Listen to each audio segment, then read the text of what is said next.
tamizaje a su pareja o pareja sexual. Y la gestante debe ser sí o sí derivada lo antes posible y les recomiendo que acompañen a su gestante o si ustedes no pueden cuando estén en su serum, deri- derivar a otro personal de salud que acompañe si es que ustedes no pueden abandonar su puesto o centro. Y tienen que llevarlo al hospital, ojo, ya que ahí van a hacer una serie de seguimientos porque la hepatitis B puede generar complicaciones durante todo el embarazo. ¿Qué mandamos a Lima? A Lima mandamos definitivamente las pruebas para poder hacer ya sea en la técnica de ELISA o CLIA, que es el antígeno de superficie, el antígeno E, el core IgG principalmente, eh, y el IgM para tratar de determinar si es agudo o si es crónico. Y definitivamente la carga viral, que son los principales que ya hemos mencionado. Y dentro de la función hepática que les corresponde, si es que son centro de salud, el perfil hepático y todo lo para poder evaluar qué patrón está generando. Ahora, definir el daño hepático, no se olviden del APRI o la elastografía. El APRI es muy sencillo. Tratamiento en la gestante y en el recién nacido con respecto, según la norma técnica 159, cosa que este es un grupo muy especial de la hepatitis B, no a la 146, que era la de adulto de hepatitis B. Y vean que el tratamiento se inicia a partir de las 24 a 28 semanas. No se hace antes, doctores. Tenofovir es el tratamiento ideal y se finaliza inclusive hasta 4 meses después del parto, que es lo recomendable. Sin embargo, el infectólogo puede inclusive ampliar si hay alteración de la función hepática o inclusive hay manifestaciones extrahepáticas. Entonces, hay que determinar, pero la norma es clara para gestantes, mínimo es hasta los 4 meses después del parto. ¿Y al bebé? ¿Qué le hacemos al bebé? De hecho que va a recibir después de las 12 horas de vida, no antes, va a ser su inmunoglobulina, que es 0.5 mililitros, no es 0.1, no es 0.3, no es 0.4, doctor. No, porque nació menos de peso, no, es 0.5. Y tiene que tener su vacuna también de 0.5 cuando el paciente pesa más de 2 kilos. Sin embargo, en las últimas actualizaciones, se ha mencionado que sí se puede dar a pacientes menores de 2 kilos lo que es la vacuna, pero se tiene que pedir sí o sí el antígeno de superficie a nivel de su rotación neonatal cuando sean internos. Y ahí van a poder tratar de ayudar y acelerar ciertos procesos si es que conocen definitivamente qué más se va a hacer por un recién nacido, hijo o hija de una mamá que fue diagnosticada con hepatitis B. Finalizamos la hepatitis B, rápidamente vamos a la hepatitis C, que es algo muy similar, con algunos puntos muy diferenciados de la hepatitis B. Enfermedad infecciosa a nivel universal,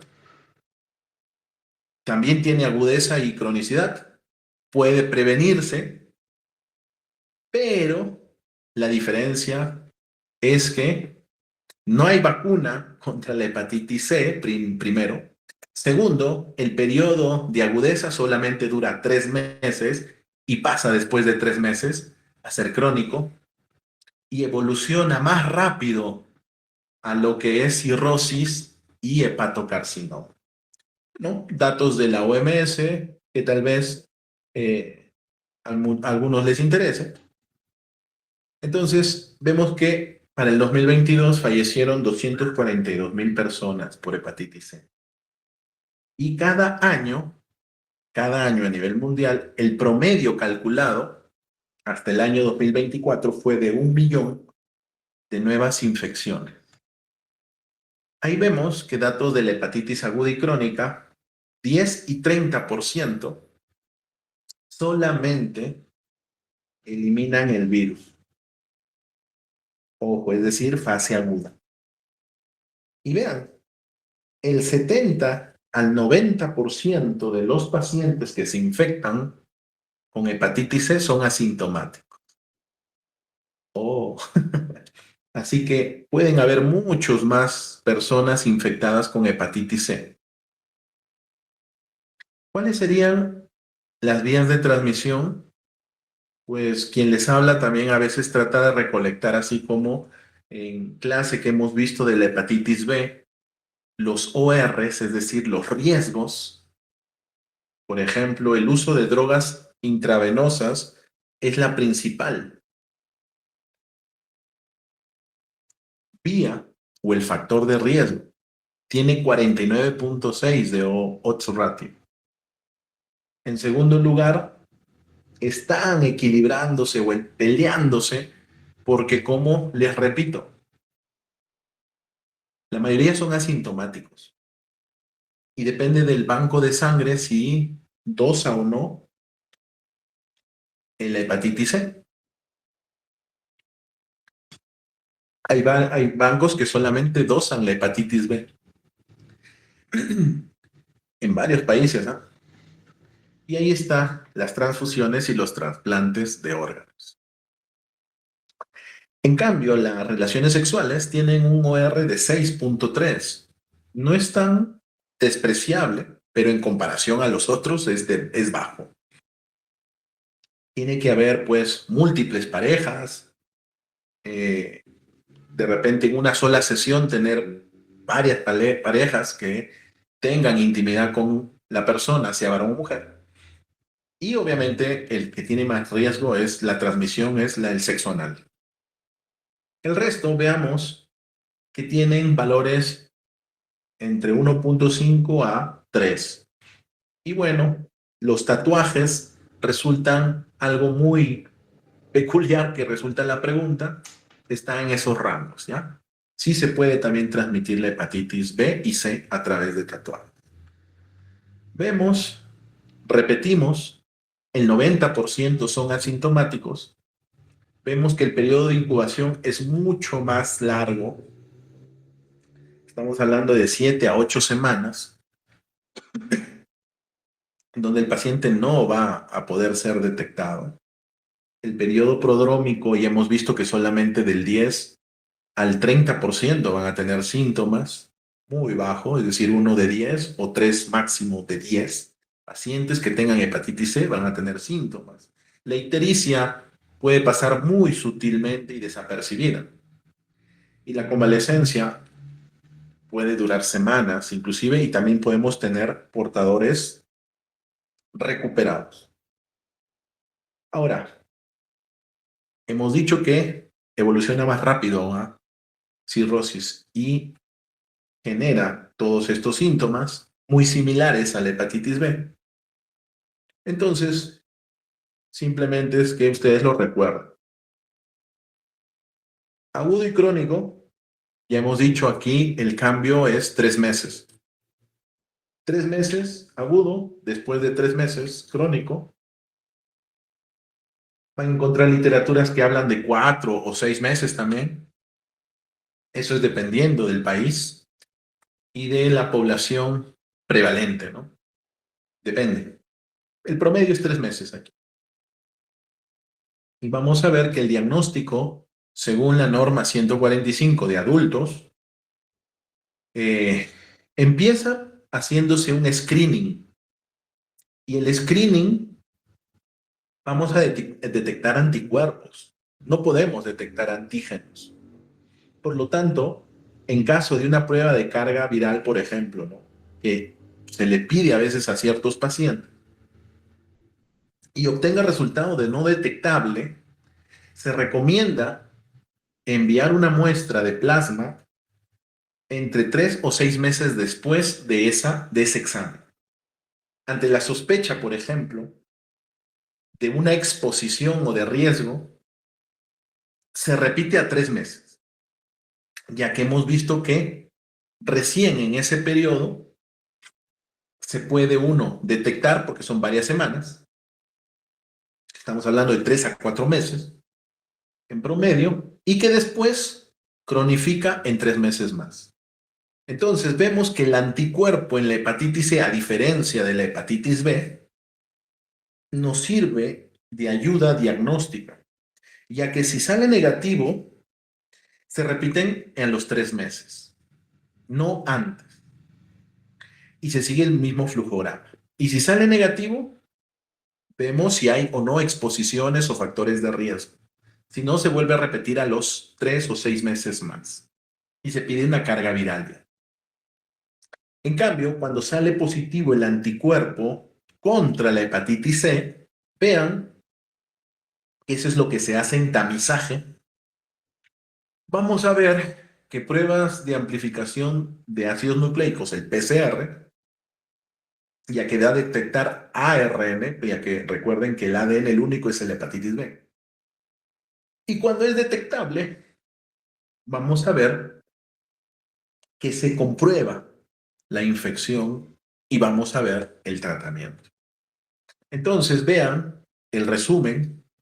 Si tengo ARN de la hepatitis C negativo, después de 6 meses, hay que valorar una nueva muestra para reconfirmar porque podemos estar frente a un fenómeno que se llama aclaramiento de los antígenos. Ya recuerdan eso.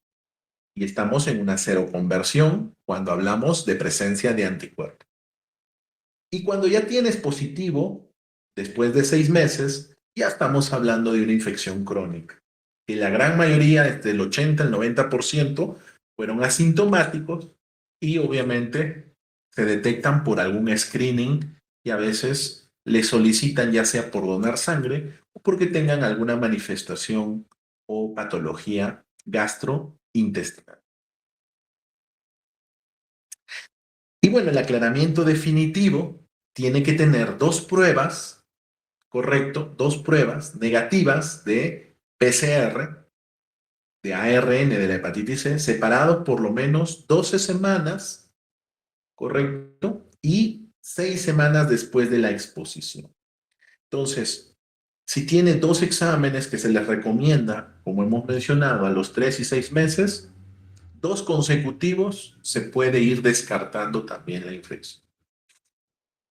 Pruebas complementarias, bueno, ya hemos visto, creo, que a diferencia de la hepatitis B, no solamente es el hemograma, que ya es muy similar lo que tenemos que ver los patrones, tanto de lo que es linfomononuclear y plaquetas, sino que también, como esta infección avanza más rápido a lesión hepática, a disfunción hepática posteriormente, a fibrosis y después a cirrosis, y ni qué decir el hepatocarcinoma, se tiene que evaluar todos esos exámenes que ustedes están viendo ahí. Incluyendo si es mujer, un test de embarazo. Hay que descartar el embarazo, ya que la hepatitis C tiene más complicación en la viabilidad de ese producto, o si es que supera y nace es altamente mortal. Vamos a ver que las transaminasas deben estar, a diferencia de lo que se ve en hepatitis B, que es a veces el doble, mínimamente hablando, cuando hay alteración de transaminasas, o si queremos ya la definición de hepatitis, que es 3 veces más ictericia o 5 veces menos ictericia, acá es 10 a 20 veces más el límite superior para la hepatitis C. Y la hiperbilirubinemia debe ser a predominio directo. Vamos a ver, perdónenme ahí. La norma para la hepatitis en Perú dice, para evaluar el grado de fibrosis hepática, pues se recomienda que se realice las pruebas no invasivas. ¿Cuáles son? El APRI y la elastografía, igual que la hepatitis B.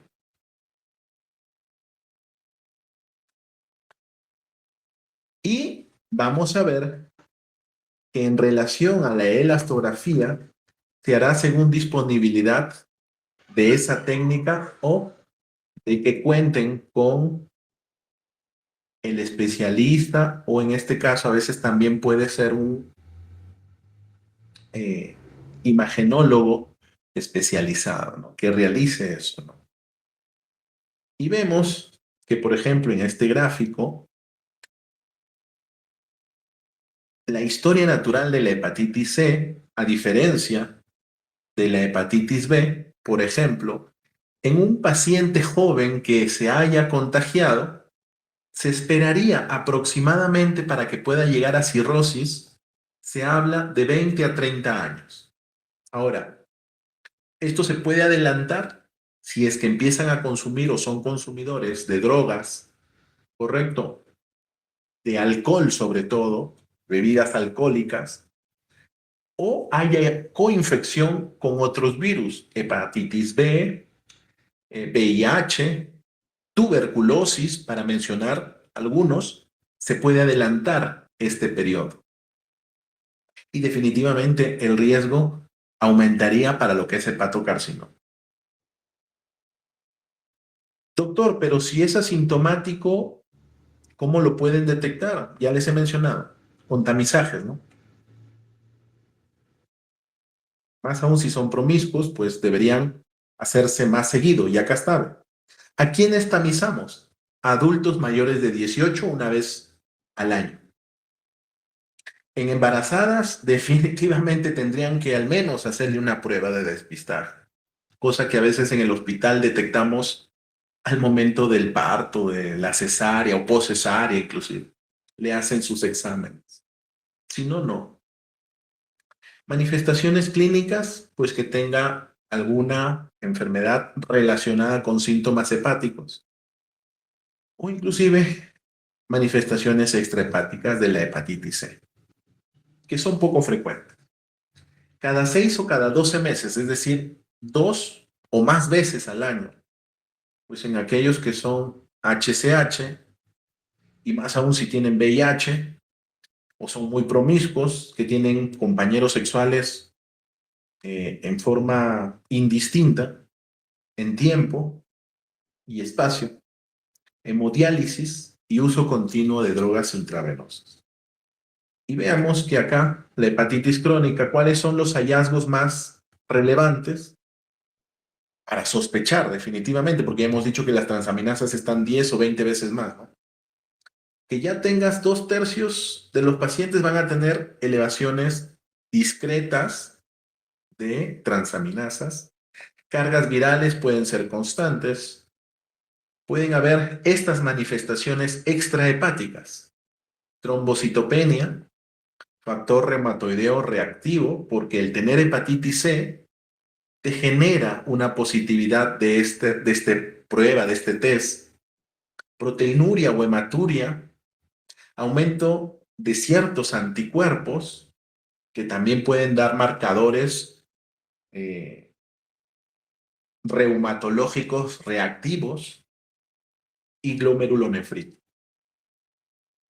Hallazgos en cirrosis, definitivamente ya vamos a tener trastornos netamente a nivel hepatocelular, principalmente, y también un marcador muy importante que se tiene que valorar tanto en hepatitis B como en hepatitis C, que es la alfa proteína, que es un marcador eh, tumoral para poder decidir si hay ya aparición de ciertas células que han sido mutadas, ¿no? Manifestaciones extrahepáticas, como cuáles, ya les hemos mencionado la parte reumatológica, puede haber una tiroiditis por la producción excesiva de anticuerpos que son cruzados. Eh, Linfomas también pueden tener. Crioglobulinemia mixta dice esencial. Enfermedades dermatológicas como la porfiria cutánea o el líquen plano, que también pueden tener algunos pacientes, e inclusive diabetes mellitus en pacientes jóvenes, adultos jóvenes me refiero. Y ni qué decir un tipo de glomerulonefritis, que es la membrana proliferativa, que también se presenta en pacientes con VIH. Todos los virus en realidad tienden a tener este tipo de glomerulonefritis. ¿Cuál es entonces la terapia para ya ir acabando. Uno es el asesoramiento, consejería, doctores, consejería. Terapia antiviral, que se le denomina antivirales de acción directa o AAD, también llamados. Asesoramiento y consejería, bueno, vean, evitar cepillos, compartir cepillos de dientes, pastas de dientes, afeitadoras, rasuradoras, es la principal. No utilizar, cada uno son personales. No debe haber heridas sangrantes y más aún en los genitales y evitar las relaciones sexuales cuando la mujer está menstruando. Se va a contagiar si tiene hepatitis C el más rápido. No donar sangre, dice, si es que tienes. Hablar sobre tu estado de la hepatitis C y evaluar los daños posibles a diferentes órganos. La transmisión sexual sí es frecuente, hemos visto que es mayor a 6 el odds ratio. Vamos a ver que si hay otra infección es mucho más rápida la evolución y la mortalidad también en menos años. Por eso utilizar el preservativo es ideal, doctores. Y evitar traumatismos al momento de tener relaciones sexuales, porque el sangrado, el tener heridas, la hepatitis C las aprovecha. Objetivos, bueno, reducir la morbimortalidad, dar unas asesorías, dependiendo, sospechar en enfermedades reumatológicas y autoinmunes en pacientes jóvenes también es importante descartar la hepatitis C. Bueno, llegamos a lo que es el tratamiento. Así como en VIH hay grupos, hay familias, acá también hay lo mismo, a diferencia de la hepatitis B, por eso que la hepatitis C debe ser evaluada por profesionales capacitados, ¿no? Por ejemplo, las principales familias son los inhibidores de las proteasas NS3 y NS4 subtipo A. Y los inhibidores del ARN polimerasa del subtipo NS5B y también los inhibidores directos, ¿correcto? De la polimerasa también NS5A. Ahora, estas moléculas, obviamente, el inhibidor del ARN, por ejemplo, del NS5B, se subdivide en inhibidores nucleósidos, en inhibidores no nucleósidos, muy similar al VIH. Y así como se ve, podemos utilizarlos tanto un inhibidor nucleósido, un inhibidor no nucleósido y principalmente utilizar alguno de los otros dos inhibidores. Pero en Perú definitivamente hay una guía que hay que seguirla, aunque no sea actualizada ni tampoco esté acorde a los avances, pero hay que respetarla. Podemos utilizar el sofosbuvir, el daclatasvir y el velpatasvir. Y lo vamos a resumir en una combinación de ambos y también relacionándolos, y esto es en relación a la norma 145 de adultos, ojo, de adultos, porque no hay todavía en pediátricos. Es una limitante cuando no se tienen normativas claras. Pero bueno, en Perú tenemos esto. Vamos a ver que se puede combinar el sofosbuvir. Vean que el anterior, el sofosbuvir, es un inhibidor nucleósido. Un inhibidor nucleósido con inhibidores de la NS5A. Este voy a combinarlo con el daclatasvir y este sofosbuvir con el velpatasvir. ¿Y por qué? Vean, porque eso es lo único que tenemos, pero nos permite dar un tratamiento amplio, cubrir las principales patologías, porque actúan entre los genotipos 1, 4, 5 y 6, el sofosbuvir y el velpatasvir. En cambio, el sofosbuvir y el daclatasvir me permiten actuar sobre los genotipos 2 y 3. Y en realidad puedo manejar a un paciente, ya que hay características que hay que mencionarlas. El tratamiento es una tableta al día por 12 semanas. Ojo, una tableta al día por 12 semanas. Y vemos que hay ciertas características para utilizarlo. ¿Por qué? Porque cuando el esquema, por lo general, el sofosbuvir asociado al velpatasvir, ojo que ahí hay un error de digitación, por cierto, es que se puede utilizar en personas pero que no tengan cirrosis o que tengan cirrosis pero esté compensada. Y es la gran mayoría de pacientes, por eso que es la primera en poder utilizarse y aparte que actúa en los genotipos que por lo general no evolucionan a cirrosis rápidamente. En cambio, el 2 y el 3 sí evolucionan a cirrosis. Y vean, es el esquema pangenotípico de sofosbuvir, daclastavir, es para poder ser utilizados sin cirrosis o con cirrosis compensadas, pero en el caso de personas con cirrosis compensadas, se ampliará el tratamiento a 24 semanas. Ok, cuando ya estén compensados, si tienen el genotipo 2 y 3, estos no solamente se van a dar 12 semanas, sino se pueden dar 24 semanas.